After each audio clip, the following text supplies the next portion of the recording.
नमस्कार दोस्तों, जय हिंद, वंदे मातरम। अपना सक्षम पॉइंट यूट्यूब चैनल पर एक बार फिर से आप सभी का हार्दिक स्वागत है। हम पढ़ रहे थे रवि कुलरिया सर की बुक प्राचीन भारतीय वस्तुनिष्ठ। इसके अंदर हमारा 9 नंबर चैप्टर चल रहा था, जिसके अंदर हम पढ़ रहे थे गुप्त काल के बारे में। इस चैप्टर के 106 क्वेश्चन हमने पिछली क्लास में कर लिए थे। 107 नंबर से जो आगे के क्वेश्चन है वो हम आज की क्लास में करने वाले हैं। तो करते हैं आज की क्लास को शुरू। और हाँ, अभी तक जिन्होंने हमारे चैनल को सब्सक्राइब नहीं किया है, कृपया करके चैनल को सब्सक्राइब कीजिए, वीडियो को लाइक कीजिए और अपने साथियों के साथ शेयर भी कीजिए। तो करते हैं आज की क्लास को शुरू। पहला प्रश्न है कि निम्नलिखित में से किन गुप्त शासकों ने धनुर्धर प्रकार के सिक्के जारी किए? कौन से गुप्त शासकों ने धनुर्धर प्रकार के सिक्के जारी किए थे? तो चंद्रगुप्त प्रथम को छोड़कर समुद्रगुप्त, चंद्रगुप्त द्वितीय, कुमारगुप्त प्रथम और स्कंदगुप्त, इन चारों ने जो धनुर्धर प्रकार के सिक्के जारी किए थे। तो 2, 3, 4, 5 the number option.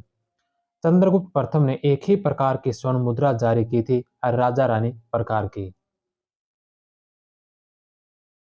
Next question है कि गुप्तकालीन बोवर पांडुलिपि किससे संबंधित है? गुप्तकालीन बोवर पांडुलिपि किससे संबंधित है? आयुर्वेद से संबंधित। यशोमित्र नामक बौद्ध भिक्षु के साथ निबंधों का यह संग्रह 19वीं शताब्दी के अंत में हैमिल्टन बोवर द्वारा गोबी मरुस्थल से खोजा गया था। नेक्स्ट क्वेश्चन है कि नालंदा विहार की स्थापना किसने करवाई? नालंदा विहार की स्थापना किसने करवाई थी? तो यह करवाई थी कुमारगुप्त प्रथम ने। कुमारगुप्त प्रथम ने लगभग 450 ईस्वी में इसकी स्थापना करवाई थी। नेक्स्ट क्वेश्चन है कि किस काल में मंदिर वास्तुकला में सर्वप्रथम गंगा यमुना की मूर्तियां बनाई गई? कौन से काल में जो मंदिर वास्तुकला में सर्वप्रथम गंगा यमुना की मूर्तियां बनाई गई थी? गुप्त काल में। 6 नंबर ऑप्शन। नेक्स्ट क्वेश्चन है कि मुद्राओं पर छंदोबद्ध मुद्रालेख उत्कीर्ण करवाने वाला पहला शासक कौन था? मुद्राओं पर छंदोबद्ध मुद्रालेख उत्कीर्ण करवाने वाला पहला शासक कौन था? तो वह था समुद्रगुप्त। ए नंबर ऑप्शन। नेक्स्ट क्वेश्चन है कि गुप्त काल में सर्वप्रथम ताम्र मुद्रा का प्रचलन किसने करवाया था? गुप्त काल में ताम्र मुद्रा का प्रचलन सबसे पहले किसने करवाया था? तो यह करवाया था रामगुप्त ने। रामगुप्त के विदिशा जो एमपी का स्थान है, विदिशा से रामगुप्त की 6 तांबे के सिक्के प्राप्त हुए हैं। श्रीगुप्त व घटोत्कच द्वारा जारी कोई सिक्का नहीं मिला। सिक्के जारी करने वाला प्रथम गुप्त शासक चंद्रगुप्त प्रथम था। चंद्रगुप्त प्रथम ने केवल राजा रानी प्रकार का स्वर्ण सिक्का जारी किया। तांबे का सिक्का जारी करने वाला प्रथम गुप्त शासक रामगुप्त था। चांदी की मुद्रा जारी करने वाला पहला शासक चंद्रगुप्त द्वितीय था। नेक्स्ट क्वेश्चन है कि बाघ की गुफाओं की खोज किसने की? तो बाघ की गुफाओं की जो खोज की थी वह की थी एफ डेंजरफील्ड ने।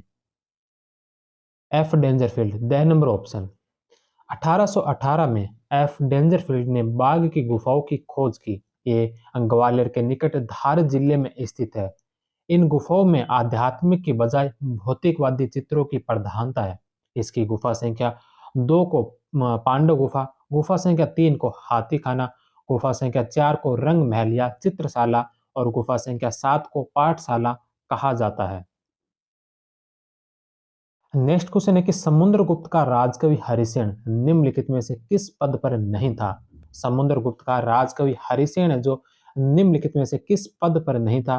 तो महाबलाधिकृत, संधि विग्रह पद पर रहा, महादंडनायक पद पर रहा, कुमारामात्य पद पर रहा, लेकिन महाबलाधिकृत पद पर नहीं रहा। प्रयाग प्रशस्ति का रचयिता एक कुमारामात्य, संधि विग्रह और महादंडनायक भी था। वह महादंडनायक ध्रुवभूति का पुत्र था। कुमारगुप्त के कर्मदंड शिलालेख में मंत्री कुमारात्यों की 2 पीढ़ियों का उल्लेख है। शिखर स्वामी जो चंद्रगुप्त द्वितीय के काल में था और शिखर स्वामी का पुत्र पृथ्वीसेन जो कुमारगुप्त प्रथम के काल में था। पृथ्वीसेन को महाबलाधिकृत भी बतलाया गया है।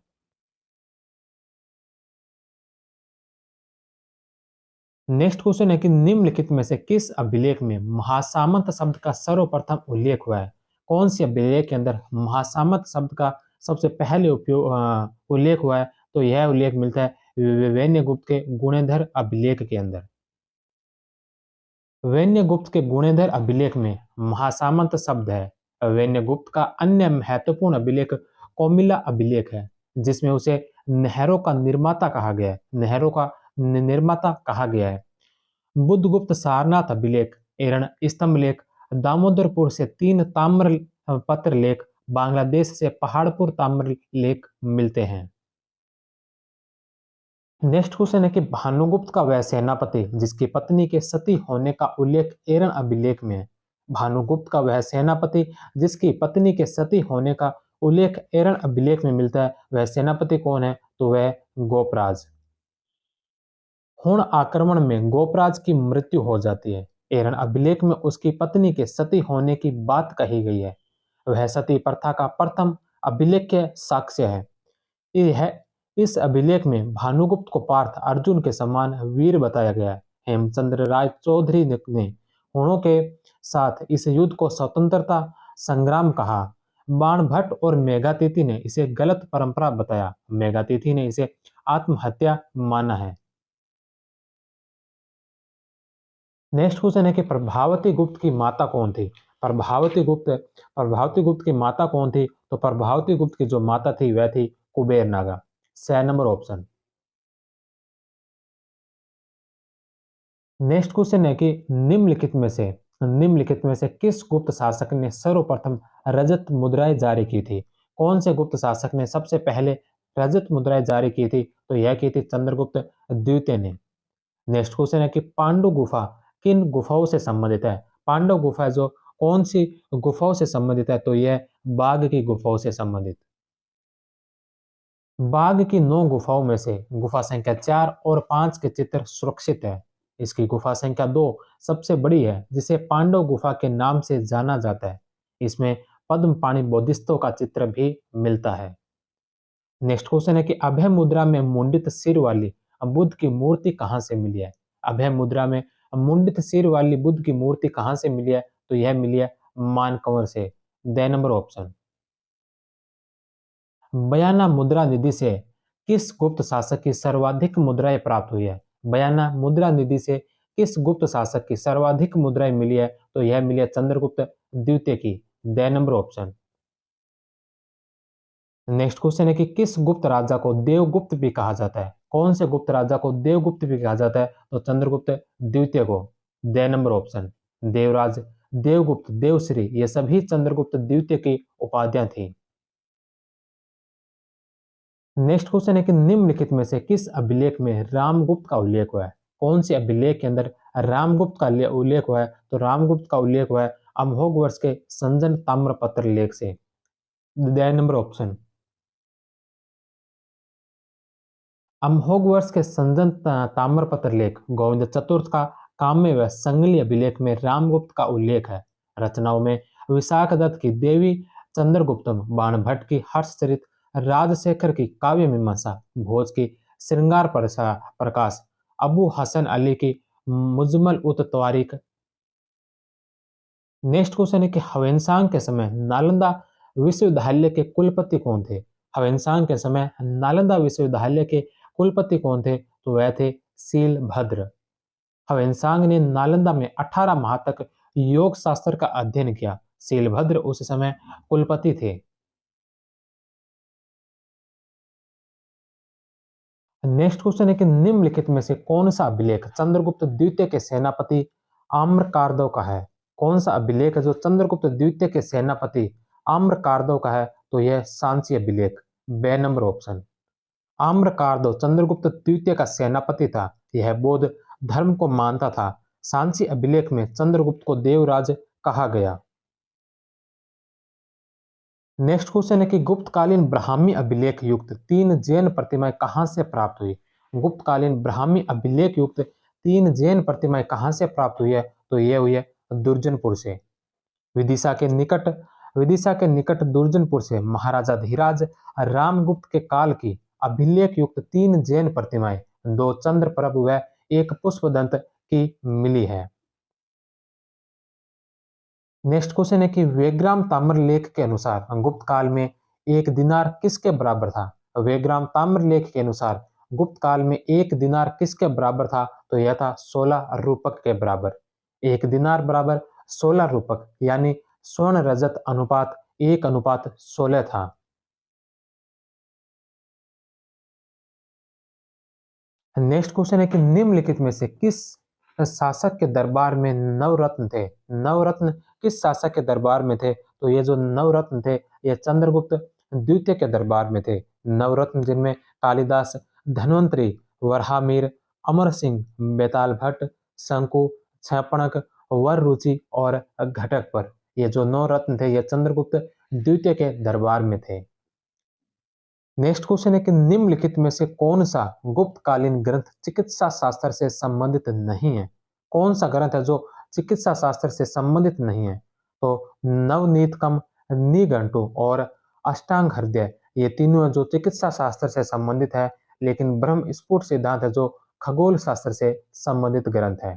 तो द नंबर ऑप्शन इसका राइट आंसर होगा। ब्रह्म स्फुट सिद्धांत खगोल शास्त्र की रचना है। इसके लेखक ब्रह्मगुप्त है। निघंटु आयुर्वेदाचार्य धन्वंतरि की रचना है। अष्टांग हृदय वाग्भट का आयुर्वेद पर ग्रंथ है। नवनीत कम भी आयुर्वेद की रचना है। नेक्स्ट क्वेश्चन है कि किस अभिलेख में समुद्रगुप्त को वरुणेंद्र या वरुणेंद्र सम कहा गया?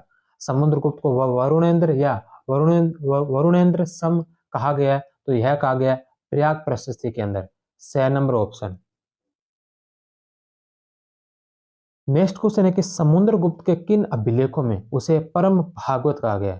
समुद्रगुप्त के कौन से अभिलेखों के अंदर उसे परम भागवत कहा गया? तो परम भागवत उसे कहा गया गया ताम्रपत्र लेख में, और दूसरा नालंदा ताम्र अभिलेख में। तो गया ताम्र अभिलेख और नालंदा ताम्र अभिलेख के अंदर समुद्रगुप्त का जो परम भागवत कहा गया है, 1 और 2, ए नंबर ऑप्शन। गुप्त काल में किस धर्म का सर्वाधिक विकास हुआ? गुप्त काल में कौन से धर्म का सर्वाधिक विकास हुआ था? तो पौराणिक धर्म का। 6 नंबर ऑप्शन। नेक्स्ट क्वेश्चन है कि निम्न में से किसने गुप्त संवत के प्रारंभ के निर्धारण के संबंध में महत्वपूर्ण सूचना दी? किसने जो गुप्त संवत के प्रारंभ के निर्धारण के बारे में महत्वपूर्ण सूचना दी है? तो यह दी है अलबरूनी ने। नेक्स्ट क्वेश्चन है कि निम्नलिखित में से किस गुप्त शासक ने सबसे कम स्वर्ण प्रतिशत वाले स्वर्ण सिक्के जारी किए? निम्नलिखित में से किस गुप्त शासक ने सबसे कम स्वर्ण प्रतिशत वाले स्वर्ण सिक्के जारी किए थे? तो यह किए थे विष्णुगुप्त ने। नेक्स्ट क्वेश्चन है कि निम्नलिखित में से किस अभिलेख में कृष्ण द्वारा अपने शत्रुओं का विनाश करने के बाद अपनी माता देवकी के पास जाने का उल्लेख है? किस अभिलेख में कृष्ण द्वारा अपने शत्रुओं का विनाश करने के बाद अपनी माता देवकी के पास जाने का उल्लेख है? तो यह भीतरी अभिलेख के अंदर। 6 नंबर ऑप्शन। उत्तर प्रदेश के गाजीपुर जिले में भीतरी से प्राप्त स्कंदगुप्त के अभिलेख में पुष्यमित्रों तथा हूणों के साथ स्कंदगुप्त के संघर्ष का विवरण है। इसी अभिलेख में दर्ज है कि गुप्त काल की कुल लक्ष्मी विचलित हो गई थी। उसे पुनर्स्थापित करने के लिए स्कंदगुप्त को कई रातें जमीन पर सोकर बितानी पड़ी थी। जिस प्रकार कृष्ण अपने शत्रुओं को परास्त कर अपनी माता देवकी के पास गए थे, उसी प्रकार स्कंदगुप्त शत्रु वर्ग को नष्ट कर अपनी माता के पास आए थे। उनकी माता की आंखों में आंसू छलक आए थे। नेक्स्ट क्वेश्चन है कि उत्तरकालीन गुप्त शासक कुमारगुप्त द्वारा प्रयाग में उपले की आग में अपना जीवन त्यागने की जानकारी किस अभिलेख में है? उत्तर गुप्तकालीन शासक कुमारगुप्त द्वारा प्रयाग में उपले की आग में अपना जीवन त्यागने की जानकारी कौन से अभिलेख के अंदर है? तो यह अपसद अभिलेख में। The number option. बिहार से मिला अपसद अभिलेख उत्तरकालीन गुप्त शासक आदित्य सेन का है। इसी में कुमारगुप्त के जलने वाली घटना गई है। कुमारगुप्त ने प्रसिद्ध बौद्ध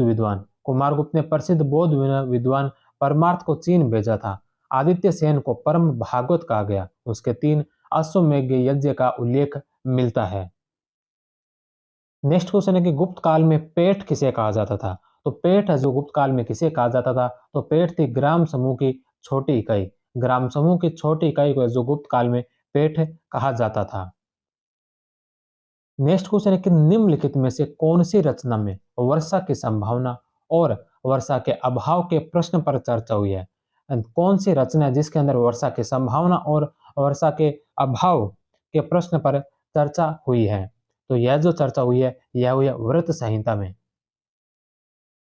वृहत संहिता, 6 नंबर ऑप्शन इसका राइट आंसर है।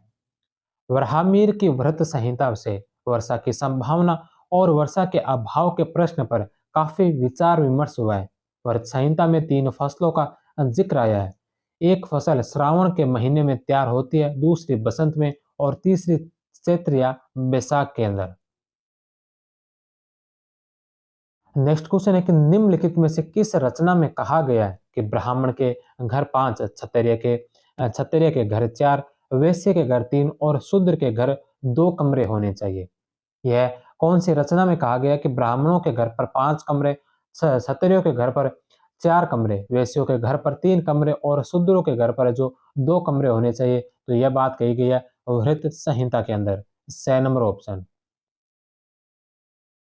जिस प्रकार कौटिल्य ने अर्थशास्त्र में चारों वर्णों के लिए अलग अलग बस्तियों का विधान किया था, उसी प्रकार वराहमिहिर ने वृत्त संहिता में भी चारों वर्णों के लिए विभिन्न बस्तियों की कई व्यवस्था की है। उसके अनुसार ब्राह्मण के घर में 5, क्षत्रिय के घर में 4, वैश्य के घर में 3 और शूद्र के घर में 2 कमरे होने चाहिए। न्याय व्यवस्था में भी वर्ण भेद पूर्णतः बने रहे। न्याय संहिताओं में कहा गया है कि ब्राह्मण की परीक्षा तुला से, क्षत्रिय की अग्नि से, वैश्य की जल से और शूद्र की विष से की जानी चाहिए। नेक्स्ट क्वेश्चन है कि निम्नलिखित में से किस ग्रंथ में कहा गया कि शूद्र ओंकार के बदले नमः का प्रयोग करते हुए 5 महायज्ञ कर सकते हैं? कौन से ग्रंथ में कहा गया कि शूद्र जो ओंकार के बदले नमः का प्रयोग करते हुए 5 महायज्ञ कर सकते हैं? तो यह बात कही गई है याज्ञवल्क्य स्मृति के अंदर। याज्ञवल्क्य ने स्पष्ट रूप से कहा है कि शूद्र ओंकार के बदले नमः का प्रयोग करते हुए 5 महायज्ञ कर सकते हैं। शांति पर्व में भी यह कहा गया है कि सभी वर्ण यज्ञ कर सकते हैं यदि उनमें श्रद्धा हो। मत्स्य पुराण के अनुसार अगर शूद्र भक्ति में निमग्न रहे, मदिरापान न करे, इंद्रियों को वश में रखे और निर्भय रहे तो उसे भी मोक्ष प्राप्त हो सकता है। मार्कंडेय पुराण में दान देना, यज्ञ करना शूद्र का कर्तव्य बताया गया है। नरसिंह पुराण में कृषि को शूद्र का कर्म बताया गया है। नेक्स्ट क्वेश्चन है कि गुप्त व गुप्तोत्तर काल में दक्षिणी भारतीय समाज में पर्दा प्रथा प्रचलित थी। यहाँ पर तो 2 कथन दे रखे हैं, इन दोनों कथनों में से बताना है कि कौन से कथन सही है और कौन से कथन है जो गलत है।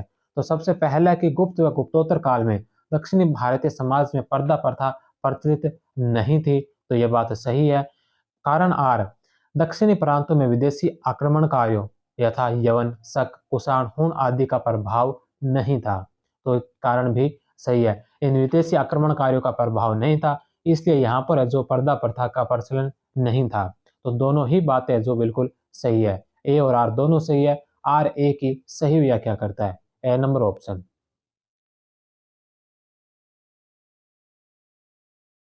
गुप्त काल में पर्दा प्रथा का प्रचलन कम था। फायान और हवेनसांग ने स्त्रियों के पर्दे का उल्लेख नहीं किया है। कालिदास ने अभिज्ञान शाकुंतलम में कहा है कि जब शकुंतला राजा दुष्यंत के दरबार में गई तो उसने अपने मुख को अवगुंठन से ढक लिया। बाणभट्ट ने हर्षचरित में राज्यश्री को अरुणा सूंकाव गुंठित मुखी कहा है, जिसका अर्थ है मुख पर लाल रेशम का पर्दा डाले हुए। दक्षिणी प्रांतों में यवन, शक, कुषाण, हुण आदि विदेशी आक्रमणकारियों का प्रभाव न होने के कारण पर्दा प्रथा नहीं थी। अतः अजंता या एलोरा के चित्रों व मूर्तियों में कहीं भी स्त्रियों को पर्दे में नहीं दिखाया गया है। नेक्स्ट क्वेश्चन है कि निम्नलिखित में से किस रचना में उज्जैनी के महाकाल मंदिर में अनेक देवदासियों के नृत्य गान का उल्लेख है? उज्जैनी के महाकाल मंदिर में अनेक देवदासियों के नृत्य गान का उल्लेख कौन सी रचना में? तो मेघदूत में, बे नंबर ऑप्शन।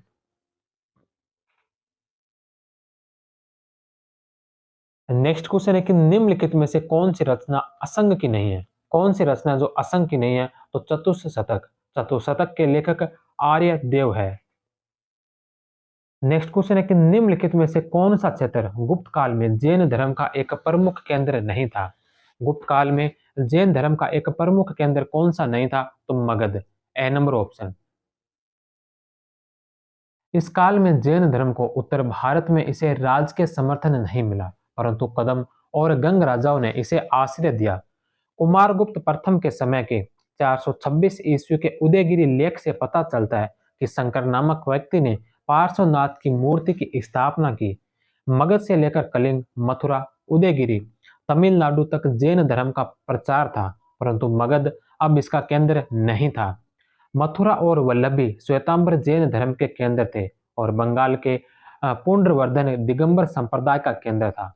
कहोम के लेख के अनुसार स्कंदगुप्त के काल में भद्र नामक व्यक्ति ने 5 जैन तीर्थंकरों की मूर्तियों की स्थापना की। मथुरा के एक अभिलेख के अनुसार कुमारगुप्त प्रथम के शासनकाल में हरिस्वामिनी नामक एक जैन महिला ने किसी जैन मंदिर को दान दिया। 313 ईस्वी में मथुरा और 453 ईस्वी में वल्लभी में जैन सभाएं हुई। वल्लभी सभा का सभापति प्रसिद्ध जैन आचार्य समाज था। मुनि सर्वनंदी ने 458 ईस्वी में लोक विभंग नामक ग्रंथ लिखा। आचार्य सिद्धसेन ने न्याय वार्ता की रचना की थी। नेक्स्ट क्वेश्चन है कि निम्नलिखित में से कौन सा या कौन से कथन सत्य है?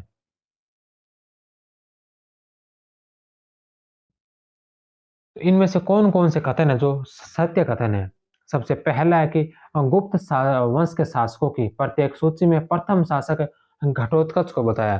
तो प्रथम शासक घटोत्कच को नहीं बताया, बल्कि अलग अलग कुछ ग्रंथों के अंदर श्री गुप्त को बताया, तो किसी में घटोत्कच को बताया, तो और किसी में चंद्रगुप्त प्रथम को भी बताया। तो सभी सूची में घटोत्कच को नहीं बताया।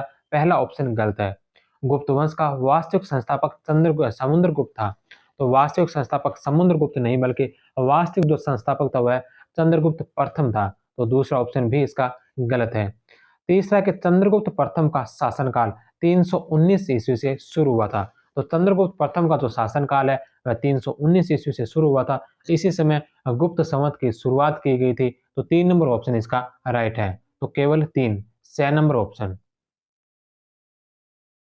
प्रभावती गुप्त के प्रभावती प्रभावती गुप्त के पुनः ताम्रलेख में गुप्त राजवंश की सूची घटोत्कच से शुरू की गई है, लेकिन अन्य कई स्रोतों में गुप्त शासकों में घटोत्कच से पूर्व श्रीगुप्त का उल्लेख है। गुप्त वंश का वास्तविक संस्थापक चंद्रगुप्त प्रथम था, जिसने 319 ईस्वी में शासन ग्रहण किया था। नेक्स्ट क्वेश्चन है कि किस प्राचीन वंश के काल को भारतीय इतिहास का स्वर्ण काल और क्लासिकल युग कहा जाता है? कौन से वंश के काल को जो भारतीय इतिहास का स्वर्ण काल और क्लासिकल युग कहा जाता है? तो गुप्त काल को। 2 नंबर ऑप्शन। कला व साहित्य में उत्कृष्टता के कारण क्लासिकल युग कहा गया। के.एम. मुंशी ने गुप्त काल को स्वर्ण युग कहा है। नेक्स्ट क्वेश्चन है कि निम्नलिखित में से किस विद्वान ने काच को समुद्रगुप्त का ही दूसरा नाम न मानकर उसका भाई माना है? कौन से विद्वान है जिन्होंने काच को समुद्रगुप्त का ही दूसरा नाम न मानकर उसका भाई माना है? तो यह माना हेनरी हेरास के द्वारा। 2 नंबर ऑप्शन। कुछ विद्वान जैसे स्मिथ, फ्लिट व एलन काच को समुद्रगुप्त का ही दूसरा नाम मानते हैं, क्योंकि एक शासक के 2 नाम रखने की प्रथा गुप्त वंश में प्रचलित थी। समुद्रगुप्त के उत्तराधिकारी चंद्रगुप्त द्वितीय का दूसरा नाम देवगुप्त था, इसमें कोई संदेह नहीं है, परंतु कुछ विद्वान जैसे हेरास काच को समुद्रगुप्त का भाई बताते हैं। नेक्स्ट क्वेश्चन है कि प्रयाग प्रशस्ति में समुद्रगुप्त को तीक्ष्ण बुद्धि, वाद्य व कंठ संगीत में क्रमशः किन से बेहतर बताया? प्रयाग प्रशस्ति में समुद्रगुप्त को तीक्ष्ण बुद्धि, वाद्य व कंठ संगीत में क्रमशः किन से बेहतर बताया? तो बृहस्पति से, तुम्बरु से और नारद से। बुद्धि व विदग्धता, वाद्य व एवं कंठ संगीत, गंधर्व विद्या में क्रमशः बृहस्पति, गुरु, तुम्बरु व नारद को लज्जित करने वाला बताया गया है। इसके अलावा कुबेर, वरुण, इंद्र और यम से भी तुलना की गई है और कविराज कहा गया है। नेक्स्ट क्वेश्चन है कि निम्नलिखित गुप्त शासकों और उनकी पत्नियों को सुमेलित कीजिए। गुप्त शासकों के नाम दे रखे हैं और सामने उनकी पत्नियों के नाम दे रखे हैं। सबसे पहले नंबर पर नाम आता है चंद्रगुप्त प्रथम का। चंद्रगुप्त प्रथम की पत्नी थी कुमार देवी। दूसरे नंबर पर है समुद्रगुप्त। समुद्रगुप्त की पत्नी थी दत्त देवी। तीसरे नंबर पर है चंद्रगुप्त द्वितीय। चंद्रगुप्त द्वितीय की पत्नी थी ध्रुव देवी। और चौथे नंबर पर है कुमारगुप्त प्रथम। कुमारगुप्त प्रथम की पत्नी थी अनंत देवी। तो चंद्रगुप्त प्रथम की कुमार देवी, समुद्रगुप्त की दत्त देवी, चंद्रगुप्त द्वितीय की ध्रुव देवी और कुमारगुप्त प्रथम की जो अनंत देवी। डी, सी, बी और ए, बे नंबर ऑप्शन इसका राइट होगा। नेक्स्ट क्वेश्चन है कि किस चीनी यात्री ने प्रथम गुप्त शासक श्रीगुप्त की जानकारी दी? कौन से चीनी यात्री है जिन्होंने प्रथम गुप्त शासक के रूप में श्रीगुप्त की जानकारी दी थी? तो यह जानकारी दी थी इत्सिंग ने। 6 नंबर ऑप्शन। मेहरौली जो दिल्ली में है, मेहरौली स्थित गुप्तकालीन लौह स्तंभ पर उत्कीर्ण अभिलेख में उल्लेखित राजा चंद्र को किस देवता का भक्त बताया गया है? तो विष्णु का भक्त। बे नंबर ऑप्शन। अपने नाम चंद्र के समान, जिसका मुखमंडल पूर्णमासी के चंद्रमा के समान ही था, जिसका चित्त विष्णु के प्रति भक्ति में लीन था, उसने विष्णुपद की पहाड़ी पर भगवान विष्णु के इस ध्वज को स्थापित किया।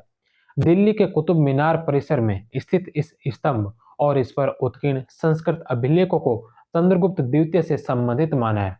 यह लौह स्तंभ शुद्ध पिटुआ लोहे से बना है। इसमें 99.7% लोहा है। नेक्स्ट क्वेश्चन है कि निम्नलिखित में से किन गुप्त शासकों के सिक्कों पर ताम्रधारिणी देवी का अंकन है? निम्नलिखित में से किन गुप्त शासकों के सिक्कों पर ताम्रधारिणी देवी का अंकन है? तो ताम्रधारिणी देवी का अंकन समुद्रगुप्त और कुमारगुप्त प्रथम के सिक्कों पर अंकन है। 3 और 4, 6 नंबर ऑप्शन इसका राइट होगा। समुद्रगुप्त और कुमारगुप्त प्रथम के अश्वमेध प्रकार के सिक्कों के पट भाग पर ताम्रधारिणी नारी का अंकन है और उसके सामने नुकीली स्तंभ सरीखी कोई वस्तु खड़ी दिखाई गई है। नेक्स्ट क्वेश्चन है कि परम भागवत की उपाधि ग्रहण करने वाला प्रथम गुप्त शासक कौन था? परम भागवत की उपाधि धारण करने वाला पहला गुप्त शासक कौन था? तो वह था समुद्रगुप्त। ए नंबर ऑप्शन। नेक्स्ट क्वेश्चन है कि शक विजेता के नाम से जाना जाता है। शक विजेता के नाम से कौन जाना जाता है? तो चंद्रगुप्त द्वितीय। चंद्रगुप्त द्वितीय पहला गुप्त शासक था जिसने चांदी के सिक्के प्रचलित किए। चंद्रगुप्त का शक प्रतिद्वंदी रुद्र सिंह तृतीय था, वह मार डाला गया तथा उसका गुजरात और काठियावाड़ का राज्य गुप्त साम्राज्य में मिला लिया। इसे भूमध्य सागरीय क्षेत्रों के साथ व्यापार सुगम हुआ। चंद्रगुप्त द्वितीय ने सकारी की उपाधि धारण की और शक मुद्राओं के ही अनुकरण पर चांदी के सिक्के उत्कीर्ण करवाए, जिन्हें शक राज्य में प्रचलित करवाया गया। रुद्र सिंह तृतीय के कुछ चांदी के सिक्के ऐसे मिलते हैं जो जो चंद्रगुप्त द्वारा पुनरंकित कराए गए हैं। इन सिक्कों के प्रमाण से भी शक राज्य पर उसका आधिपत्य सूचित होता है। चंद्रगुप्त द्वितीय, कुमारगुप्त प्रथम, स्कंदगुप्त तथा बुधगुप्त 4 गुप्त शासकों ने चांदी के सिक्के जारी किए हैं, लेकिन चांदी के सिक्कों की संख्या काफी कम थी। नेक्स्ट क्वेश्चन है कि निम्नलिखित में से किस क्षेत्र पर चंद्रगुप्त प्रथम का शासन नहीं रहा? निम्नलिखित में से कौन से क्षेत्र पर है जो चंद्रगुप्त प्रथम का शासन नहीं रहा था? तो प्रयाग पर रहा था, मगध पर रहा था, साकेत पर रहा था, लेकिन वैशाली पर चंद्रगुप्त प्रथम का शासन नहीं रहा था। नेक्स्ट क्वेश्चन है कि निम्नलिखित कथनों पर विचार कीजिए। पहला कथन है कि गुप्त शासक चंद्रगुप्त द्वितीय ने गुप्त संवत की शुरुआत की थी। तो गुप्त संवत की जो शुरुआत की थी यह चंद्रगुप्त द्वितीय ने नहीं बल्कि चंद्रगुप्त प्रथम ने की थी अपने राज्याभिषेक के समय से। तो पहला ऑप्शन इसका गलत है। दूसरा कि चंद्रगुप्त द्वितीय ने लगभग 375 से 415 ईस्वी के मध्य शासन किया था। तो 2 नंबर ऑप्शन इसका सही है। चंद्रगुप्त द्वितीय का जो शासन था यह 375 से 415 ईस्वी के मध्य का था। तो केवल 2। गुप्त संवत की शुरुआत 319 ईस्वी में चंद्रगुप्त प्रथम ने की। गुप्त शासकों का कालक्रम श्रीगुप्त, घटोत्कच, चंद्रगुप्त प्रथम जो 319 से 335, समुद्रगुप्त जिनका शासनकाल 335 से 370 ईस्वी का है। इसके पश्चात रामगुप्त जो 370 से 375 ईस्वी, चंद्रगुप्त द्वितीय 375 से 415 ईस्वी, कुमारगुप्त प्रथम 415 से 455 ईस्वी, स्कंदगुप्त जो 455 से 467 ईस्वी। इसके पश्चात पूर्वगुप्त, बुधगुप्त। बुधगुप्त के बाद जो साम्राज्य तीन भागों में बंट गया। नरसिंहगुप्त बालादित्य मगध के क्षेत्र में, भानुगुप्त मालवा के क्षेत्र में और वैन्यगुप्त ने जो बंगाल का क्षेत्र पर शासन किया। नरसिंहगुप्त के पश्चात कुमारगुप्त तृतीय मगध का शासक बना। गुप्तों का अंतिम शासक विष्णुगुप्त था। नेक्स्ट क्वेश्चन है कि निम्नलिखित में से किन राजवंशों के साथ गुप्तों ने वैवाहिक संबंध स्थापित किए थे। तो वैवाहिक संबंध नागों के साथ, वाकाटकों के साथ, लिच्छवी और कदम्बों, इन सभी के साथ जो वैवाहिक संबंध स्थापित किए थे। नागों की जो राजकुमारी थी कुबेर नागा, उससे चंद्रगुप्त द्वितीय ने विवाह किया था, जिसका उल्लेख हमें पूना के ताम्रलेख के अंदर मिलता है। उसके पश्चात वाकाटक वंश से प्रभावती गुप्त का विवाह किया था। वाकाटक जो शासक थे रुद्रसिंह, उन रुद्रसेन से जो प्रभावती गुप्त का विवाह किया गया था। लिच्छवियों की जो राजकुमारी थी कुमार देवी, जिनसे चंद्रगुप्त प्रथम ने विवाह किया था। और कदम जो शासक थे कुकुत्सवर्ग ने अपने पुत्रों का विवाह जो गुप्तों के राजकुमारों से किया था। तो इन चारों ही राजवंशों के गुप्तों के साथ वैवाहिक संबंध रहे थे। तो 1, 2, 3, 4 द नंबर ऑप्शन इसका राइट होगा। नेक्स्ट क्वेश्चन है कि निम्नलिखित में से किस शासक के साथ समुद्रगुप्त ने ग्रह मोक्षानुग्रह की नीति अपनाई थी। तो कौन से शासक के साथ समुद्रगुप्त ने जो ग्रह मोक्षानुग्रह की नीति अपनाई थी। तो यह नीति अपनाई थी चंद्रवर्मा के साथ। इसके अलावा जो हस्तिवर्मन है यह वेंगी का शासक था। महेंद्र कौशल का शासक था। ग्रह मोक्षानुग्रह की जो नीति अपनाई थी, यह नीति अपनाई गई थी चंद्रवर्मा के साथ। समुद्रगुप्त की प्रयाग परिस्थिति की 1920वीं पंक्ति में दक्षिणापथ विजय का उल्लेख है, जिसमें समुद्रगुप्त द्वारा पराजित 12 शासकों के नाम है। दक्षिण के राजाओं के साथ ग्रह मोक्षानुग्रह की नीति अपनाई गई। चंद्रगुप्त प्रयाग परिस्थिति की 21वीं पंक्ति में वर्णित आर्यावर्त के दूसरे युद्ध में समुद्रगुप्त द्वारा पराजित 9 राजाओं की सूची में शामिल है, जिनके साथ प्रबोधन की नीति अपनाई गई थी। नेक्स्ट क्वेश्चन है कि मंदिरों के प्रवेश द्वार पर नदी का देवी रूप में अंकन किस काल में शुरू हुआ था। मंदिरों के प्रवेश द्वार पर नदी का जो देवी रूप में अंकन कौन से काल में शुरू हुआ था। तो यह शुरू हुआ था गुप्त काल के अंदर। 6 नंबर ऑप्शन। गुप्त काल में मंदिरों के प्रवेश द्वार पर मकर वाहिनी गंगा व कूर्म वाहिनी यमुना की मूर्तियां मिलती है।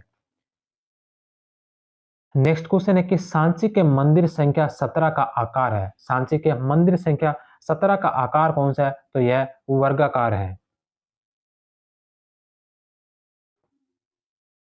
गुप्तकालीन मंदिर निर्माण के प्रथम चरण में मंदिरों की विशेषताएं वर्गाकार आकार, सपाट छत, कम ऊंचाई के मंच, उथले स्तंभों वाले मंडप। इसका प्रमुख उदाहरण सांची का मंदिर संख्या 17 है।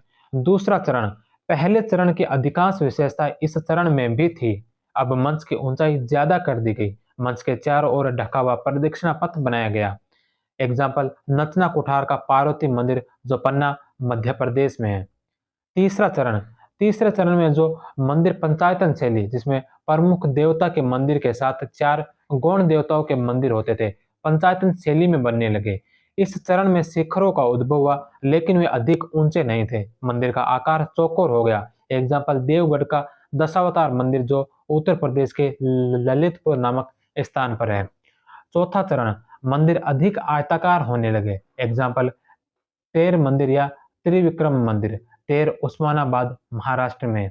पांचवें चरण में उथले आयताकार किनारों वाले वर्ताकार मंदिर, जो इसका उदाहरण है मनियार मठ राजगृह।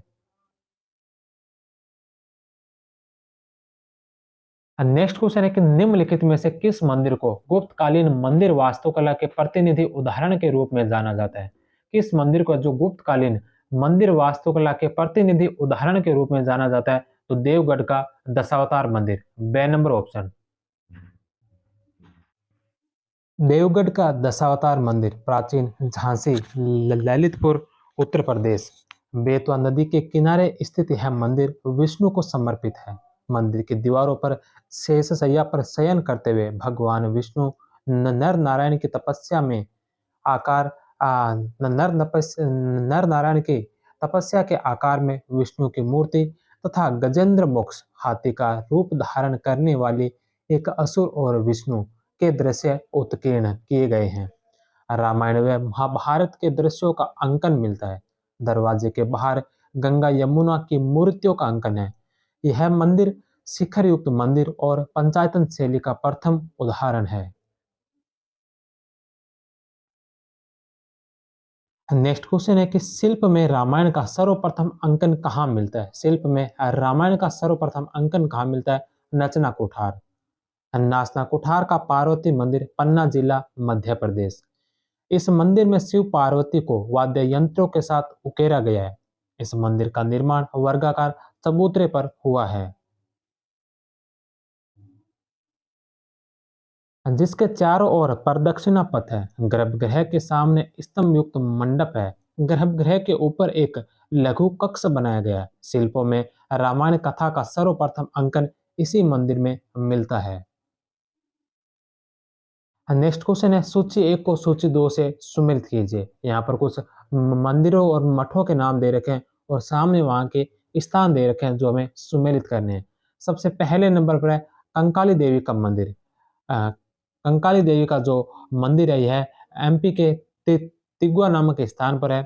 दूसरे नंबर पर है मनियार मठ। मनियार मठ है जो बिहार के राजगीर में है। तीसरे नंबर पर है जरासंध की बैठक राजगीर बिहार में। और चौथे नंबर पर है भीतर गांव का विष्णु मंदिर। भीतर गांव का जो विष्णु मंदिर है यह उत्तर प्रदेश के कानपुर नामक स्थान पर है।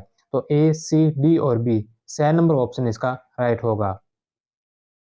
नेक्स्ट क्वेश्चन है कि निम्नलिखित में से किस रचना में न्यायालय को कायस्थ रूपी सर्पों से भरा स्थान कहा गया है? न्यायालय को कायस्थ रूपी सर्पों से भरा स्थान कौन सी रचना के अंदर कहा गया है? मृच्छकटिकम में। 2 नंबर ऑप्शन। 10 अंकों वाले सुदृढ़ के नाटक के मृच्छकटिकम के 9वें अंक में चारुदत्त व वसंत सेना की हत्या के मुकदमे की सुनवाई के दौरान कहानी में न्यायालय के लेखन करने वाले कायस्थों का उल्लेख है। इसमें नायिका वसंत सेना के उज्जैनी स्थित भव्य भवन के हीरो से जड़े स्वर्ण द्वारों व सुसज्जित कक्षों का सजीव चित्रण किया गया है। नेक्स्ट क्वेश्चन है कि गुप्तकालीन विष्णु वराह अवतार की सबसे प्रसिद्ध प्रतिमा कहाँ स्थित है? गुप्तकालीन वराह अवतार की सबसे प्रसिद्ध प्रतिमा कहाँ स्थित है? तो यह उदयगिरी गुफा में। 2 नंबर ऑप्शन। नेक्स्ट क्वेश्चन है कि निम्नलिखित में से किसने उल्लेख किया कि गुप्त काल में विनिमय के लिए कौड़ियों का भी काफी इस्तेमाल होता था? निम्नलिखित में से किसने उल्लेख किया कि गुप्त काल में विनिमय के लिए कौड़ियों का भी काफी इस्तेमाल होता था? तो फायान ने। 2 नंबर ऑप्शन। नेक्स्ट क्वेश्चन है कि चक्रध्वज प्रकार के सिक्के किस एकमात्र गुप्त शासक के मिले हैं? चक्रध्वज प्रकार के जो सिक्के हैं वो कौन से एकमात्र गुप्त शासक के मिले? तो यह मिले काचगुप्त के। नेक्स्ट क्वेश्चन है कि विदिशा के निकट उदयगिरी से प्राप्त कुमारगुप्त कालीन एक अभिलेख के अनुसार शंकरदेव नाम के एक प्रसिद्ध योद्धा ने किस जैन तीर्थंकर की प्रतिमा स्थापित की थी? विदिशा के निकट उदयगिरी से प्राप्त कुमारगुप्त कालीन एक अभिलेख जिसके अनुसार शंकरदेव नाम के एक प्रसिद्ध योद्धा ने कौन से जैन तीर्थंकर की प्रतिमा स्थापित की थी? तो यह प्रतिमा स्थापित की थी पार्श्वनाथ की। नेक्स्ट क्वेश्चन है कि कुमारगुप्त प्रथम द्वारा निम्नलिखित में से कौन से नए प्रकार के स्वर्ण सिक्के प्रचलित किए गए हैं? कुमारगुप्त द्वारा निम्नलिखित में से कौन से नए प्रकार के स्वर्ण सिक्के प्रचलित किए गए हैं? तो अप्रतिक प्रकार के, गजारोही प्रकार के, खड़ग निहंता प्रकार के और खड़ग या खड़गधारी प्रकार के। इन चारों ही प्रकार के जो सिक्के हैं वो कुमारगुप्त प्रथम के द्वारा जारी किए गए थे। तो 2 नंबर ऑप्शन। नेक्स्ट क्वेश्चन है कि फायान ने अपने यात्रा वृत्तांत में एक अस्पताल का उल्लेख किया है जो स्थित था। फायान ने अपने यात्रा वृत्तांत में एक अस्पताल का, एक हॉस्पिटल का उल्लेख किया है। यह हॉस्पिटल कहाँ पर था? तो यह अस्पताल था पाटलिपुत्र में। नेक्स्ट क्वेश्चन है कि गुप्त काल की मुद्राओं के विषय में कौन सा कथन असत्य है? गुप्त काल की मुद्राओं के विषय में कौन सा कथन असत्य है? तो गुजरात विजयोपरांत गुप्त शासकों ने स्थानीय विनिमय के लिए बड़ी संख्या में तांबे की मुद्राएं जारी की थी, जो जारी नहीं की थी, गुजरात विजय के उपरांत नहीं की थी। यह बात है जो गलत है। स्वर्ण मुद्राओं को गुप्त अभिलेखों में दिनार कहा गया। स्वर्ण मुद्राओं को गुप्त अभिलेखों में दिनार कहा गया, यह सत्य है। गुजरात विजयोपरांत गुप्त शासकों ने स्थानीय विनिमय के लिए बड़ी संख्या की जो मुद्राएं जारी की थी वे तांबे की नहीं बल्कि ये मुद्राएं जारी की थी रजत की मुद्राएं, रजत मुद्राएं जारी की थी। तो बे नंबर ऑप्शन इसका गलत है। तीसरा कि गुप्त मुद्राओं पर युद्ध और कलाओं के प्रति गुप्त शासकों के अनुराग का चित्रण है। और चौथा है कि गुप्त मुद्राओं में स्वर्ण कुषाण मुद्राओं के स्वर्ण के तुलना में कम शुद्ध है। गुप्त की मुद्राओं में जो स्वर्ण है वो कुषाण की मुद्राओं के स्वर्ण की तुलना में कम शुद्ध है। ये बात भी सही है। तो बे नंबर ऑप्शन इसका गलत होगा। ये तांबे की मुद्राएं नहीं बल्कि गुजरात विजय के बाद रजत मुद्राएं चलाई गई थी। नेक्स्ट क्वेश्चन है कि निम्नलिखित में से कौन से कथन वराहमिहिर के पितामह सिद्धांत के विषय में असत्य है? निम्नलिखित में से कौन से कथन वराहमिहिर के पितामह सिद्धांत के विषय में असत्य है? तो यह सिद्धांत पंच सिद्धांतिका के 500 सिद्धांत में सर्वाधिक परिशुद्ध व अचूक है। तो यह बात है जो गलत है। दूसरा है कि यह सिद्धांत छंदों में अभिव्यक्त किया गया है। यह 5 छंदों में अभिव्यक्त किया गया है। यह जो वराहमिहिर के पितामह सिद्धांत है जो 5 छंदों में अभिव्यक्त है, यह सत्य है। पहले छंद में सभी खगोलीय अचर सम्मिलित है। इसमें चंद्रमास व तिथियों की गणना वेदांग ज्योतिष की तरह की गई है। ब से द सही है और ए नंबर है जो इसका गलत है। वराहमिहिर की खगोल विद्या पर आधारित पुस्तक पंच सिद्धांतिका में 5 सिद्धांत है। इसमें 5 सिद्धांत है। पितामह सिद्धांत, वशिष्ठ सिद्धांत, रोमक सिद्धांत, पोलिस सिद्धांत और सूर्य सिद्धांत। नेक्स्ट क्वेश्चन है कि बिहार स्थित नालंदा विश्वविद्यालय की स्थापना किसने की थी? तो नालंदा जो विश्वविद्यालय बिहार के अंदर, इसकी स्थापना की थी कुमारगुप्त प्रथम ने। नेक्स्ट क्वेश्चन है कि निम्न में से कौन सा अभिलेख विश्व के प्रथम विज्ञापन के तौर पर जाना जाता है? कौन सा अभिलेख है जो विश्व के प्रथम एडवर्टाइज विज्ञापन के तौर पर जाना जाता है? तो दसपुर का अभिलेख, ए नंबर ऑप्शन।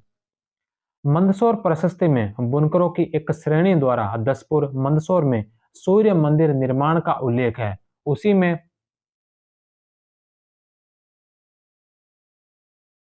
में लिखा है कि सौंदर्य से संपन्न तरुणी सोने के हार, तांबुल और पुष्पाभरणों से प्रसादित होने पर भी होने पर भी तब तक परम शोभा को प्राप्त नहीं कर पाती जब तक वह रेशम से बने युगल वस्त्र धारण नहीं कर लेती। इससे स्पष्ट है कि रेशमी साड़ियों का प्रचार कर रहे थे।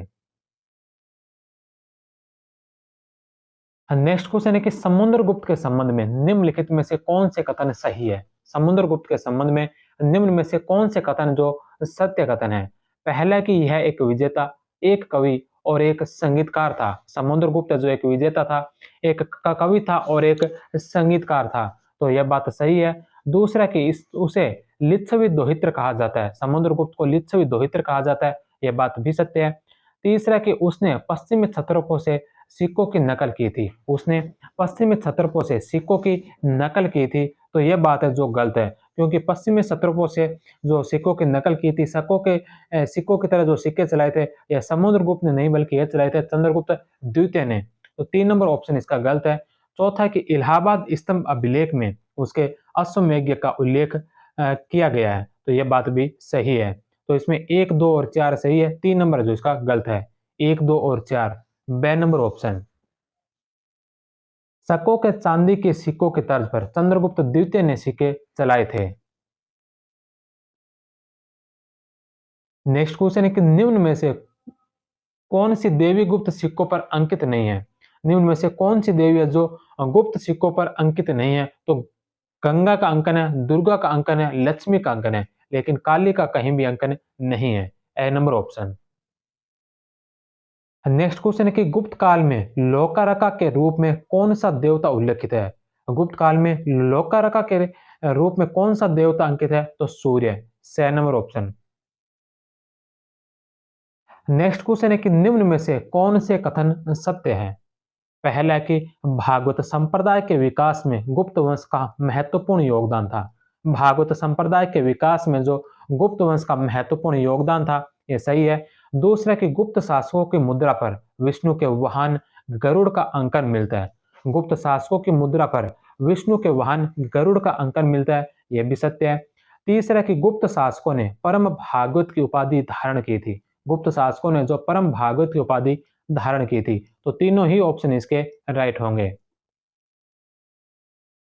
नेक्स्ट क्वेश्चन है कि रामगुप्त, ध्रुव देवी, चंद्रगुप्त द्वितीय प्रकरण का उल्लेख निम्नलिखित में से किस स्रोत में नहीं है? रामगुप्त, ध्रुव देवी, चंद्रगुप्त द्वितीय का प्रकरण का जो उल्लेख है कौन से स्रोत में उपलब्ध नहीं है? तो काव्य मीमांसा में, देवीगुप्त चंद्र में और हर्षचरित, इन तीनों में इसका उल्लेख मिलता है। मालविका अग्निमित्र में इसका उल्लेख नहीं है। ए नंबर ऑप्शन इसका राइट होगा। नेक्स्ट क्वेश्चन है कि निम्नलिखित शासकों और उनकी उपाधियों को सम्मिलित कीजिए। निम्नलिखित शासकों और उनकी उपाधियों को सम्मिलित कीजिए। तो विक्रमादित्य, विक्रमादित्य जो उपाधि थी, यह विक्रमादित्य उपाधि थी स्कंदगुप्त की। विक्रमादित्य उपाधि स्कंदगुप्त की थी। महेंद्रादित्य, महेंद्रादित्य जो उपाधि है, महेंद्रादित्य उपाधि कुमारगुप्त प्रथम की। और विक्रमादित्य, विक्रमादित्य की जो उपाधि है यह चंद्रगुप्त द्वितीय ने धारण की थी। विक्रमादित्य की उपाधि चंद्रगुप्त द्वितीय ने भी धारण की थी। और विक्रमादित्य की जो उपाधि है, यह विक्रमादित्य की उपाधि है जो समुद्र स्कंदगुप्त ने भी धारण की थी। समुद्रगुप्त, समुद्रगुप्त की जो उपाधि है वो है पराक्रमांक, पराक्रमांक। डी नंबर ऑप्शन है जो इसका राइट होगा। तो सबसे पहले नंबर पर नाम है समुद्रगुप्त, तो समुद्रगुप्त की जो उपाधि है वो है पराक्रमांक। दूसरे नंबर पर चंद्रगुप्त द्वितीय, चंद्रगुप्त चंद्रगुप्त द्वितीय, चंद्रगुप्त द्वितीय की उपाधि विक्रमादित्य। तीसरे नंबर पर स्कंदगुप्त, स्कंदगुप्त की भी उपाधि विक्रमादित्य। और चौथे नंबर पर है कुमारगुप्त प्रथम, कुमारगुप्त कुमारगुप्त प्रथम की जो उपाधि है वो है महेंद्रादित्य। तो डी, सी, ए और बी, द नंबर ऑप्शन इसका राइट होगा। नेक्स्ट क्वेश्चन है कि निम्नलिखित में से कौन सा समुद्रगुप्त के साम्राज्य में नहीं था? निम्नलिखित में से कौन सा समुद्रगुप्त के साम्राज्य में नहीं था? तो बंगाल था, बिहार था और मध्य प्रदेश था। कश्मीर है जो समुद्रगुप्त के साम्राज्य का हिस्सा नहीं था। The number option.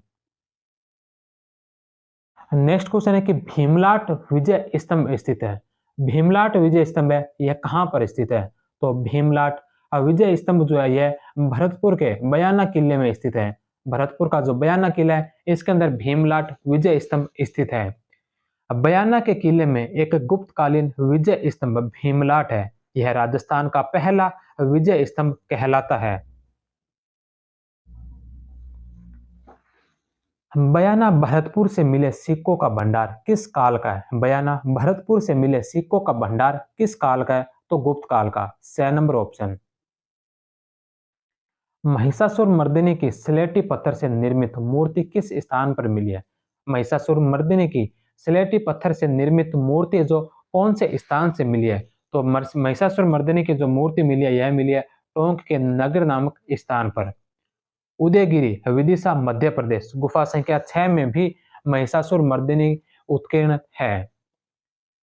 Next question है कि गुप्त काल में रेशमी वस्त्र उत्पादन का प्रमुख केंद्र था। गुप्त काल में रेशमी वस्त्र उत्पादन का प्रमुख केंद्र कौन सा था? तो यह था Varanasi. The number option. Next question है कि गंगा व यमुना की प्रसिद्ध गुप्तकालीन मूर्तियां किस स्थान से प्राप्त हुई है? गंगा व यमुना की प्रसिद्ध गुप्तकालीन मूर्तियां जो कौन से स्थान से मिली है? तो यह मिली है अहिच्छत्र से। 6 नंबर ऑप्शन। नेक्स्ट क्वेश्चन है कि विधवाओं के संपत्ति संबंधी अधिकारों की उदार व्याख्या किसने की है? विधवाओं के संपत्ति संबंधी अधिकारों की उदार व्याख्या किसने की है? तो यह की है याज्ञवल्क्य ने। The number option. याज्ञवल्क्य की स्मृति में विधवाओं के संपत्ति संबंधी अधिकारों की उदार व्याख्या करते हुए उन्हें संपत्ति उत्तराधिकारी माना है। नारद व पाराशर स्मृति में विधवा विवाह को कानूनी मान्यता दी थी। नेक्स्ट क्वेश्चन है कि गुप्त वंश के शासकों का कुल चिन्ह था। गुप्त वंश के शासकों का कुल चिन्ह क्या था? तो गुप्त वंश के शासकों का जो कुल चिन्ह था वह था Garuda. Garuda, D number option. शुरुआती गुप्त शासक मुख्यतः वैष्णव धर्म को मानने वाले थे। विष्णु का वाहन गरुड़ है। यही गुप्त वंश का कुल चिन्ह माना गया है। गुप्तकालीन शासकों में सर्वप्रथम कुमारगुप्त प्रथम ने अश्वारोही प्रकार के सिक्कों पर मयूर का अंकन करवाया। दरअसल कुमार कार्तिकेय का ही नाम है। उपेंद्र सिंह ने अपनी पुस्तक में यह भी कहा है कि कुमारगुप्त ने मयूर का राजकीय चिन्ह के रूप में उपयोग किया है। स्कंदगुप्त ने भी मयूर का अंकन करवाया। हालांकि इन शासकों ने गरुड़ अंकन वाली मुद्राएं भी जारी की थी। विदिशा मध्य प्रदेश स्थित उदयगिरी की गुफा संख्या 3 में कार्तिकेय की एक प्रतिमा है। नेक्स्ट क्वेश्चन है कि पंचमंडली का उल्लेख किस अभिलेख में हुआ है? पंचमंडली का उल्लेख है जो कौन से अभिलेख के अंदर हुआ है? तो पंचमंडली का उल्लेख मिलता है चंद्रगुप्त द्वितीय के सांची अभिलेख के अंदर। तो चंद्रगुप्त द्वितीय के सांची अभिलेख में पंचमंडली का उल्लेख है। ए नंबर ऑप्शन। ग्राम शासन के प्रशासकों को ग्रामीय या ग्रामाध्यक्ष कहते थे। यह वह स्थानीय परिषद की सहायता से अपना शासन करता था, जिसको मध्य प्रदेश में पंचमंडली और पूर्वी भाग विशेषतः बिहार में ग्राम जनपद अथवा परिषद कहते थे। उनकी अपनी मुहर होती थी। उसके सदस्य महतर कहलाते थे। वे प्राय ब्राह्मणेतर वर्ण के होते थे। बेग्राम ताम्र शासन में महतरों का उल्लेख समव्य व्यवहारिक प्रमुख के रूप में हुआ है। एक अन्य ग्राम प्रशासनिक संस्था अष्टकुलाधिकरण का उल्लेख कुमारगुप्त प्रथम के धनेदय और दामोदर ताम्र अभिलेख में हुआ है। नेक्स्ट क्वेश्चन है कि गुप्तकालीन ग्राम सभा के पदाधिकारियों में कौन सम्मिलित नहीं है? गुप्तकालीन ग्राम सभा के पदाधिकारियों में कौन सम्मिलित नहीं है? तो कुटुमिन। कुटुमिन जो होता था यह परिवार का सदस्य होता था। महतर, महतर जो होता था यह सदन का वरिष्ठ व्यक्ति होता था। अष्टकुलाधिकारी, अष्टकुलाधिकारी होता था जो भूमि क्रय विक्रय से संबंधित अधिकारी होता था। और सार्थवा, सार्थवा होता था जो जिला प्रशासन से संबंधित व्यापारियों का प्रधान होता था। तो इसमें ग्राम सभा के अधिकारी में सम्मिलित कौन नहीं है? तो कुटुमिन, महतर और अष्टकुलाधिकारी ये तीनों ग्राम सभा से संबंधित है। लेकिन सार्थवा जो जिला प्रशासन से संबंधित व्यापारियों का प्रधान होता था। तो द नंबर ऑप्शन है जो इसका राइट होगा। नेक्स्ट क्वेश्चन है कि निम्नलिखित कथनों में से सत्य कथन है। निम्नलिखित कथनों में से सत्य कथन कौन सा है? गुप्त प्रशासन पूर्णतः केंद्रीकृत था। तो गुप्त प्रशासन है जो केंद्रीकृत नहीं बल्कि विकेंद्रीकृत था। मौर्य प्रशासन है वो केंद्रीकृत था। गुप्त प्रशासन विकेंद्रीकृत था। तो एक नंबर ऑप्शन इसका गलत होगा। दूसरा कि गुप्त शासक स्वयं को देवीय उत्पत्ति से संबंधित मानते हैं। गुप्त शासक जो स्वयं को देवीय उत्पत्ति से संबंधित करते थे, ये बात सही है। तीसरा कि गुप्त शासकों ने ब्राह्मणों व अधिकारियों को भूमि दान करने की व्यवस्था विकसित की थी, यह भी सत्य है। सभी गुप्त शासक वैष्णव धर्म के अनुयायी थे। वैष्णव धर्म के अनुयायी नहीं, शुरुआती जो गुप्त शासक थे, आरंभिक जो गुप्त शासक थे वो वैष्णव धर्म के अनुयायी थे। लेकिन उत्तर गुप्त शासन में जिनमें पूर्व गुप्त और पूर्व गुप्त से बाद के जो शासक है उनमें से अधिकतर बौद्ध धर्म के अनुयायी भी थे। तो सभी गुप्त शासक वैष्णव धर्म के अनुयायी नहीं थे। 4 नंबर ऑप्शन इसका गलत होगा। सत्य कथन पूछा है 2 नंबर और 3 नंबर, बे नंबर ऑप्शन इसका राइट होगा। सूची 1 को सूची 2 से सुमेलित कीजिए। यहाँ पर कुछ अभिलेख दे रखे हैं गुप्तकालीन और उनका संबंध किस संप्रदाय से या किस धर्म से था। तो सबसे पहले नंबर पर है चंद्रगुप्त द्वितीय कालीन सांची अभिलेख। चंद्रगुप्त द्वितीय का जो सांची अभिलेख है यह बौद्ध धर्म से संबंधित था। दूसरा कि चंद्रगुप्त द्वितीय का मथुरा स्तंभ लेख। चंद्रगुप्त द्वितीय का जो मथुरा स्तंभ लेख है यह मथुरा स्तंभ लेख शैव धर्म से संबंधित है। कुमार गुप्त प्रथम कालीन मंदसौर अभिलेख।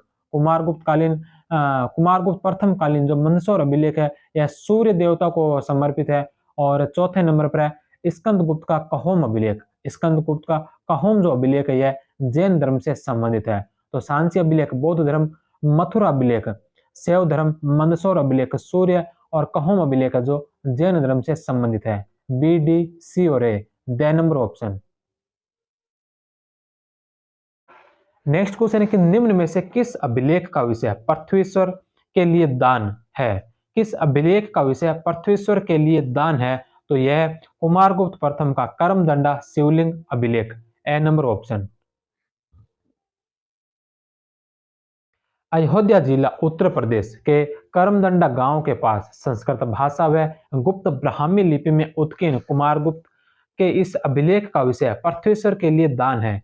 इस अभिलेख के शुरुआत नमो महादेवाय से होती है। शिवलिंग के अठापले आधार पर अंकित इस अभिलेख में लिखा है कि महाराजा धीराज श्री चंद्रगुप्त के उत्तराधिकारी कुमारगुप्त के यश ने चारों समुद्र के जल का स्वाद लिया है। इसमें कुमारगुप्त प्रथम के कुमारामात्य व बलाधिकृत पृथ्वी सेन का उल्लेख है, जो कि चंद्रगुप्त द्वितीय के कुमारामात्य शिखर स्वामी के पुत्र थे। नेक्स्ट क्वेश्चन है कि निम्नलिखित में से कुमारगुप्त प्रथम के किस अभिलेख में पुंड्रवर्धन भुक्ति के ऊपर एक चिरात दत्त का उल्लेख है? निम्नलिखित में से कुमारगुप्त प्रथम के किस अभिलेख में पुंड्रवर्धन भुक्ति के ऊपर एक चिरात दत्त का उल्लेख है? तो यह उल्लेख मिलता है दामोदरपुर ताम्रपत्र लेख में। कुमारगुप्त प्रथम के दामोदरपुर ताम्र लेख प्रथम गुप्त संवत 124 ईस्वी का में परम देवते महाराजा धीराज श्री कुमारगुप्त पृथ्वीपति के अधीन पुंड्रवर्धन भुक्ति उत्तरी बंगाल में के ऊपर एक चिरात दत्त व उसके अधीन कोटि वर्ष विषय में नियुक्त कुमारामात्य व्यत्रवर्मा का उल्लेख है।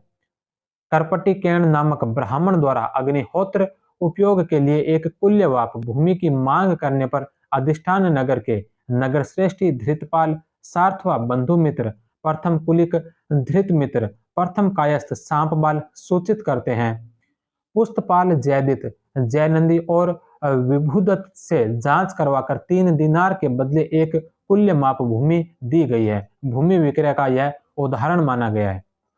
कुमारगुप्त प्रथम का एक प्रतिनिधि चिरादत्त पुंड्रवर्धन भुक्ति उत्तरी बंगाल पर राज्य करता था। दूसरा प्रतिनिधि राजकुमार घटोत्कच गुप्त एरण पश्चिमी मालवा एरण तथा तीसरा प्रतिनिधि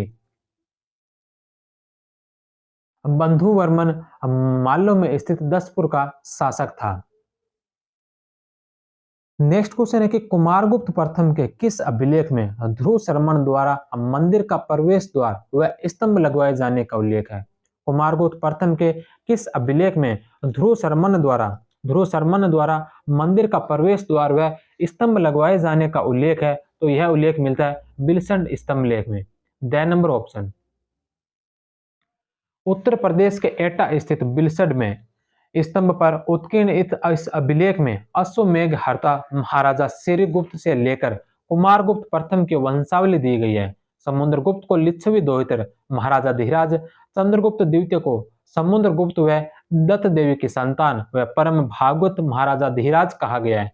कुमारगुप्त प्रथम को चंद्रगुप्त द्वितीय व ध्रुव देवी का पुत्र बताते हुए कुबेर, वरुण, इंद्र और यम के सम्मान तथा चारों समुद्रों के जल से आस्वादित कीर्ति वाला बताया गया है। गुप्त काल में अक्षय निवि व्यवस्था क्या थी? गुप्त काल में अक्षय निवि व्यवस्था क्या थी? तो स्थायी धन अनुदान जिसके ब्याज से किसी लक्ष्य की प्राप्ति की जाए उसे अक्षय निवि व्यवस्था कहा गया। स्थायी धन अनुदान जिसमें दान से प्रदत्त मूल धनराशि को यथावत बनाए रखकर उसके ब्याज से दान प्राप्तकर्ता की आवश्यकताओं की पूर्ति की जाती थी। नेक्स्ट क्वेश्चन है कि उपासक सुनिसिद्ध की पत्नी उपासिका हरिस्वामिनी ने अपने माता पिता पुण्यवर्दी के लिए काकनाद बोट विहार के चारों दिशाओं के आर्य संघ को अक्षय निवि के रूप में 12 दिनार दिया। यह किस गुप्तकालीन अभिलेख पर उत्कीर्ण है? कौन से गुप्तकालीन अभिलेख पर उत्कीर्ण है कि उपासक सनसिद्ध की पत्नी उपासिका हरिस्वामिनी ने अपने माता पिता पुण्यवर्दी के लिए काकनाद बोट विहार के चारों दिशाओं के आर्य संघ को अक्षय निवि के रूप में 12 दिनार दिया था? तो इसका उल्लेख मिलता है सांची प्रस्तर लेख के अंदर, द नंबर ऑप्शन। कुमारगुप्त प्रथम के काल के सांची प्रस्तर लेख पर उत्कीर्ण है। नाम से भी स्पष्ट है क्योंकि काकनाद बोट सांची का ही नाम था। अभिलेख में आगे लिखा है कि इस कि इन दिनारों से प्राप्त होने वाले ब्याज से संघ में आए हुए भिक्षुओं को प्रतिदिन भोजन दिया। रत्न ग्रह के लिए भी 3 दिनार दिए, जिनके ब्याज से भगवान बुद्ध के लिए नित्य 3 दीप जलाए जाएं। चतुर्भुज के आसन के लिए भी 1 दिनार दिया। इसके ब्याज से चतुर्भुज आसन के बुद्ध के लिए नित्य दीप जलाया जाए। नेक्स्ट क्वेश्चन है कि गुप्त संवत 61 का मथुरा स्तंभ लेख किससे संबंधित है? गुप्त संवत 61 का मथुरा जो स्तंभ लेख है यह किससे संबंधित है? तो यह चंद्रगुप्त द्वितीय से संबंधित है। गुप्त संवत 319 से प्रारंभ हुआ, अतः ईस्वी सन 319 प्लस 61 अर्थात 380 ईस्वी होगा, जो कि चंद्रगुप्त द्वितीय जो 375 से 415 ईस्वी के मध्य चंद्रगुप्त द्वितीय का काल था। विक्रम संवत विक्रम संवत, मालव संवत, कृत संवत 57 ईसा पूर्व से शुरू हुआ, अतः इसके अनुसार दी गई तिथि को ईस्वी में बदलना हो तो 57 घटाना होगा। शक संवत 78 ईस्वी में शुरू हुआ, अतः इसके अनुसार दी गई तिथि को ईस्वी सौ में बदलना होता 78 जोड़ना होगा। अधिकांश गुप्तकालीन अभिलेखों में लेख की शुरुआत किस शब्द से होती है? अधिकांश गुप्तकालीन अभिलेखों में लेख की शुरुआत कौन से शब्द से होती है? सिद्धम, बे नंबर ऑप्शन। नेक्स्ट क्वेश्चन है कि किस अभिलेख में स्कंदगुप्त को गुप्त वंशक वीर, गुप्त वंश का वीर कहा गया? कौन से अभिलेख में स्कंदगुप्त को जो गुप्त वंश का वीर कहा गया? तो भीतरी स्तंभ लेख के अंदर। भीतरी स्तंभ लेख में स्कंदगुप्त को अप्रतिरथ गुप्त वंशक वीर कहा गया है। अब भीतरी स्तंभ लेख में यह भी वर्णित है कि स्कंदगुप्त द्वारा कुल की विचलित लक्ष्मी को पुनः स्थापित करने के लिए पृथ्वी पर रात बिताई गई। शत्रु को पराजित करने के बाद आंसुओं से भरे स्कंदगुप्त अपनी मां के पास वैसे ही गए जैसे कृष्ण देवकी के पास गए थे। नेक्स्ट क्वेश्चन है कि स्कंदगुप्त के हुण विजय का उल्लेख निम्नलिखित में से किस स्रोत में नहीं मिलता? स्कंदगुप्त की हुण विजय का जो उल्लेख है निम्नलिखित में से किस स्रोत में नहीं मिलता? तो भीतरी स्तंभ लेख में मिलता है, चंद्रगर्भ प्रथा में मिलता है, कथासरित सागर में मिलता है, आर्य मंजूश्री मूल कल्प में जो स्कंदगुप्त के हुण विजय का कोई उल्लेख नहीं प्राप्त होता है। स्कंदगुप्त हुणों को परास्त करने का उल्लेख, स्कंदगुप्त द्वारा हुणों को परास्त करने का उल्लेख जो आर्य मंजूश्री मूल कल्प में नहीं है। हुणों का प्रथम आक्रमण स्कंदगुप्त के समय में हुआ। इस समय हुणों का आक्रमण खुशनवाज के नेतृत्व में हुआ था। नेक्स्ट क्वेश्चन है कि कहोम स्तंभ लेख में सक्रोपम किसे कहा गया? कहोम स्तंभ लेख के अंदर जो सक्रोपम किसे कहा गया था? तो यह कहा गया था स्कंदगुप्त को, 6 नंबर ऑप्शन। नेक्स्ट क्वेश्चन है कि निम्नलिखित कथनों में से कौन से कथन सत्य कथन है? तो पहले नंबर पर है स्कंदगुप्त ने कर्मादित्य और विक्रमादित्य की उपाधि ग्रहण की थी। स्कंदगुप्त ने कर्मादित्य की और विक्रमादित्य की दोनों उपाधियां धारण की थी, यह बात सही है। सोमदेव के कथाश्रित सागर में म्लेच्छों के पराजय का विवरण मिलता है। सोमदेव का जो कथाश्रित सागर है इसके अंदर म्लेच्छों के पराजय का विवरण मिलता है, यह भी सत्य है। स्कंदगुप्त कालीन इंदौर ताम्र लेख में इंद्रपुर की एक तौलिक श्रेणी द्वारा सूर्य मंदिर को दान दिए जाने का उल्लेख है, यह बात भी सत्य है। चौथा ऑप्शन है कि स्कंदगुप्त के सोपिया अभिलेख में गुप्त वंशावली घटोत्कच से शुरू होती है और चंद्रगुप्त प्रथम का नाम इसमें शामिल नहीं है। स्कंदगुप्त के सोपिया अभिलेख में गुप्त वंशावली है जो घटोत्कच से शुरू होती है और चंद्रगुप्त प्रथम का जो नाम इसमें शामिल नहीं है, यह बात भी सही है। तो चारों ऑप्शन इसके राइट होंगे। नेक्स्ट क्वेश्चन है कि शिव के अर्धनारीश्वर स्वरूप का विकास व शिव पार्वती की एक साथ मूर्तियों का निर्माण किस काल में हुआ था? शिव के अर्धनारीश्वर स्वरूप का विकास व शिव पार्वती की एक साथ मूर्तियों का निर्माण किस काल में शुरू हुआ था? गुप्त काल में, बे नंबर ऑप्शन। नेक्स्ट क्वेश्चन है कि वीरसेन सनकासेन महाराज व आम्रक देव के अभिलेख कहाँ से मिले हैं? वीरसेन सनकानिक महाराज व आम्रकारदों के अभिलेख कहाँ से प्राप्त हुए हैं? तो यह प्राप्त हुए मध्य प्रदेश के उदयगिरी नामक स्थान से, ए नंबर ऑप्शन। चंद्रगुप्त द्वितीय के संधि विग्रह वीरसेन ने उदयगिरी मालवा में शिव मंदिर का निर्माण करते हुए लिखा है कि वहां पर अपने स्वामी के साथ दिग्विजय करता हुआ आया था।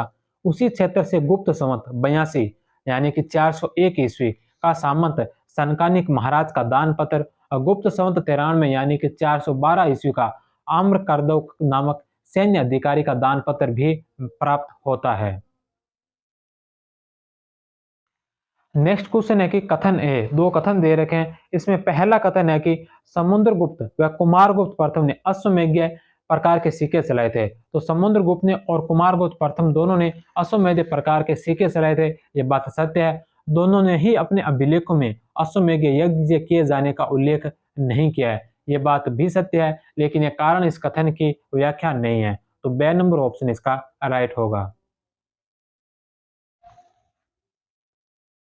नेक्स्ट क्वेश्चन है कि निम्नलिखित में से किन गुप्त शासकों ने स्वर्ण, रजत, ताम्र व शिष्य के सिक्के जारी किए। निम्नलिखित में से किन गुप्त शासकों ने स्वर्ण, रजत, ताम्र व शिष्य के सिक्के जारी किए। तो यह सिक्के जारी किए थे कुमारगुप्त प्रथम ने और चंद्रगुप्त द्वितीय ने। कुमारगुप्त प्रथम और चंद्रगुप्त द्वितीय ने जो स्वर्ण के, रजत के, तांबे और शिष्य के सिक्के जारी किए थे। 2 और 3 बे नंबर ऑप्शन।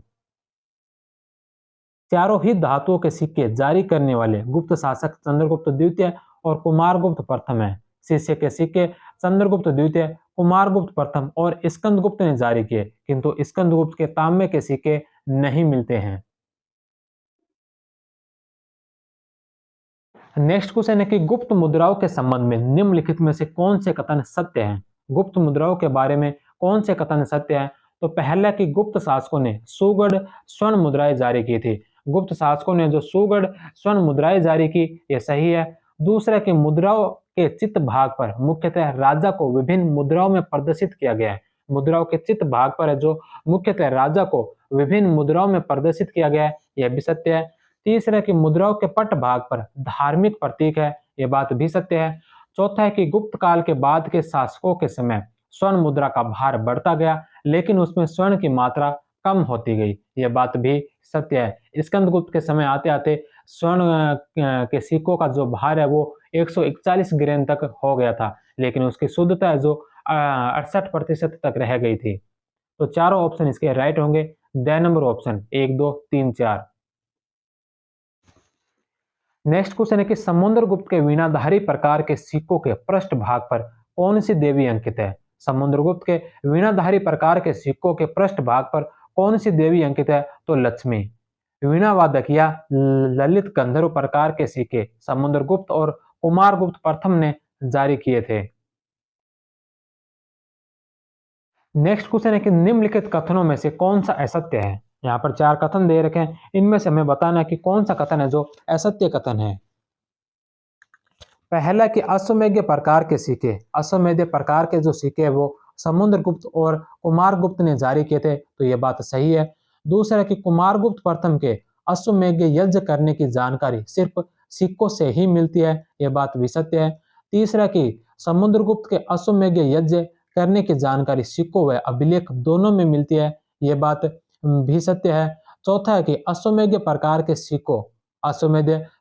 सिक्कों पर समुद्रगुप्त व कुमारगुप्त प्रथम को वीणा बजाते हुए दिखाया गया है। तो वीणा बजाते हुए जो दिखाया गया है वह वीणा वाद्य के प्रकार सिक्कों पर दिखाया गया है, ना कि अश्वमेध प्रकार के सिक्कों पर। तो द नंबर ऑप्शन इसका गलत होगा। ए ब स सही है और द जो इसका गलत है। असत्य कथन पूछा है, द नंबर।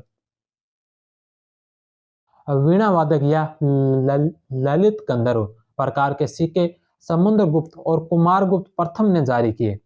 इन्हीं सिक्कों पर इन्हें वीणा बजाते हुए दिखाया गया है। नेक्स्ट क्वेश्चन है कि निम्नलिखित कथनों में से सही कथन चुनिए। सही कथन कौन कौन से हैं। पहला कि कुछ गुप्त शासक भगवान शिव के उपासक थे। तो कुछ गुप्त शासक है जो भगवान शिव के उपासक थे, यह बात सही है। मंदिरों में मूर्ति पूजा गुप्त काल से हिंदू धर्म की सामान्य विशेषता बन गई।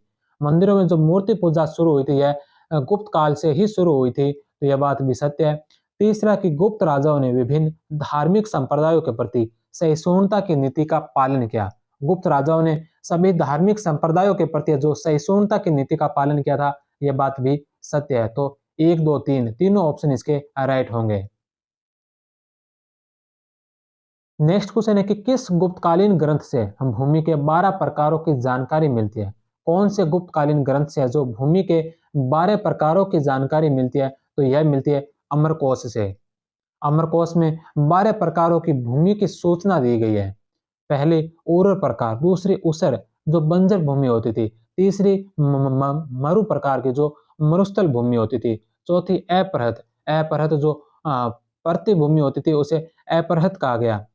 5 नंबर पर है साधुवल जो घास वाली जमीन, छठे नंबर पर पंकिल, 7 नंबर पर जल प्रायानुपम यानी कि नमी युक्त भूमि, 8वें नंबर पर है कच्छ या कच्छ जल स्रोत के निकट की भूमि, 9वें नंबर पर है सरकरा यानी कि चूना पत्थर के टुकड़ों व कंकरों से युक्त भूमि, 10वें नंबर पर है सरकरावती या सरकावती जो बलुहाई भूमि होती थी, 11वें नंबर पर है नदी मात्रक नदी के द्वारा सिंचित भूमि, 12वें नंबर पर है देवमातृक वर्षा के द्वारा सिंचित भूमि।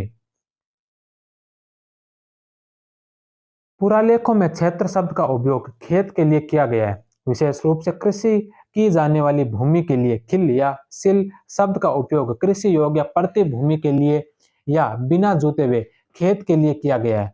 अपरहत का भी अर्थ कृषि योग्य प्रति भूमि के लिए किया जाता है। अपरदा शब्द का उपयोग बिना बंदोबस्त की हुई भूमि के लिए किया हुआ है। नेक्स्ट क्वेश्चन है कि निम्नलिखित में से किस ग्रंथ को नाम लिंगानुशासन भी कहते हैं? कौन से ग्रंथ को जो नाम लिंगानुशासनम भी कहते हैं? तो यह कहा गया अमरकोश को। चंद्रगुप्त द्वितीय के नवरत्नों में से एक अमर सिंह ने अमरकोश की रचना की। अमरकोश संस्कृत का विश्वकोश कहा जाता है। इसमें अनेक कीमती व अर्ध कीमती रत्नों, विभिन्न प्रकार के आभूषणों, परिधानों से जुड़ी सामग्रियों का भी उल्लेख है। इसका एक अन्य नाम नाम लिंगानुशासनम भी है। यह 3 कांडों में विभाजित होने के कारण त्रिकांड कहलाता है। सर्वादि कांड, भू वर्गादि कांड और सामान्यदि कांड। नेक्स्ट क्वेश्चन है कि गुप्त काल में धनु, दंड और नाल क्या थे? गुप्त काल में धनु, दंड और नाल क्या थे? तो यह भूमि माप की इकाइयां थी। बे नंबर ऑप्शन। अंगुल भूमि का सबसे छोटा माप प्रतीत होता है, संभवतः 3/4 इंच यानी कि पौन इंच। हस्त या हाथ जो कोहनी के सिरे से लेकर मध्यमा तक के बीच की दूरी के लिए प्रयोग होता था, लगभग 18 इंच। धनु, दंड और नाल जैसे भूमि माप के वृहत इकाइयों को की भी चर्चा की गई है। उत्तर भारत भूमि नाप के लिए आडवाप 3/8 से 1/2 एकड़, द्रोणवाप 1/2 से 2 एकड़ तथा कुल्यवाप 12 से 16 एकड़ जो क्रमशः अधिक द्रोण तथा कुल्लक मात्रा में अनाज को उपजाने के लिए आवश्यक थी का उपयोग हुआ। पाटक भी भूमि माप की एक इकाई थी जो शायद 60 या 80 एकड़ भूमि के बराबर हो सकती थी। अन्य शब्दों में पर्वतवाप भी आता है जो शायद कुल्यवाप से कहीं छोटी इकाई थी। नेक्स्ट क्वेश्चन है कि आर एस शर्मा के अनुसार निम्नलिखित में से किस काल में नगरीकरण की प्रक्रिया अपने चरम बिंदु पर थी? आर एस शर्मा के अनुसार नगरीकरण की जो प्रक्रिया अपने चरम बिंदु पर किस काल में थी? तो यह थी 200 ईसा पूर्व से लेकर 300 ईस्वी तक। A number option. R S Sharma का मानना है कि उपमहाद्वीप में प्रारंभिक ऐतिहासिक नगरीकरण की प्रक्रिया 200 सामान्य संवत पूर्व से 300 सामान्य संवत के बीच अपने चरम बिंदु पर थी। इसके पश्चात नगरों के पतन के 2 चरण देखे गए, तीसरी शताब्दी के उत्तरार्ध और चौथी शताब्दी में तथा छठी शताब्दी में। वरहामीर की व्रत संहिता में यह भविष्यवाणी की गई है कि विभिन्न शहर या तो नष्ट हो जाएंगे या उनके बुरे दिन आ जाएंगे। नेक्स्ट क्वेश्चन है कि निम्नलिखित में से किसमें कहा गया है कि सूखे हुए गोबर, हड्डियां, कोयले, मृद भांडों के ठीकरे, ईंट, पत्थर, कपास के बीज, राख इत्यादि को घड़े भरकर चौहदी या सीमा को स्पष्ट करने के लिए गाड़ दिया जाता था? तो इसका उल्लेख कहाँ मिलता है? तो इसका उल्लेख मिलता है बृहस्पति स्मृति के अंदर। ए नंबर ऑप्शन। नेक्स्ट क्वेश्चन है कि निम्नलिखित लेखकों को काल क्रम अनुसार व्यवस्थित कीजिए। निम्नलिखित लेखकों जो काल क्रम अनुसार व्यवस्थित करना है, इसमें सबसे पहले जो आएंगे वो हरिसेन आएंगे, जो जिसने समुद्रगुप्त की प्रयाग प्रशस्ति लिखी थी। दूसरे नंबर पर इसमें आएंगे रवि कीर्ति। रवि कीर्ति जो पुलकेशिन द्वितीय का ऐहोल अभिलेख के रचयिता है। तीसरे नंबर पर इसमें जो आएंगे, दूसरे नंबर पर सॉरी रवि कीर्ति नहीं, दूसरे नंबर पर जो आएंगे वो आएंगे वीरसेन। दूसरे नंबर पर वीरसेन। वीरसेन जो चंद्रगुप्त द्वितीय के समय का उदयगिरी गुहालेख लिखा था। और तीसरे नंबर पर आएंगे वत्सभट्टी। वत्सभट्टी जो कुमारगुप्त कालीन थे, कुमारगुप्त कालीन के मंदसौर प्रशस्ति के रचयिता थे।